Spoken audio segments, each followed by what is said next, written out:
இனி என்ன பண்றதுன்னே எனக்கு தெரியல. ஆண்டவர் மறைஞ்சே இருக்கிறாரு, ஒரு பதிலும் இல்லை.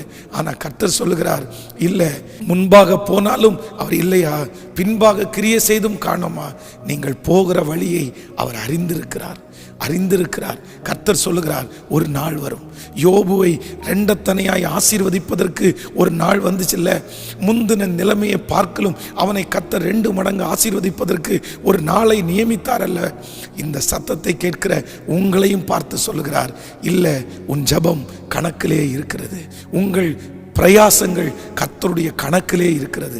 சீக்கிரமாய் கர்த்தர் வாக்கு கொடுக்கிறார், நான் உன்னை மறக்கலேன்றதை நான் உறுதிப்படுத்துவேன், நான் உன்னை நினைச்சிட்டு இருக்கிறேன்றதை உறுதிப்படுத்துவேன் என்று கர்த்தர் இன்றைக்கு ஆணித்தரமாய் திருவிழம் பற்றுகிறார். கலங்கவே வேண்டாம். உங்க பிள்ளைய மறக்கலேன்றதை ஆண்டவர் நிரூபிப்பார், உங்களை மறக்கலேன்றதை கர்த்தர் நிரூபிப்பார், உங்க உபவாசத்தை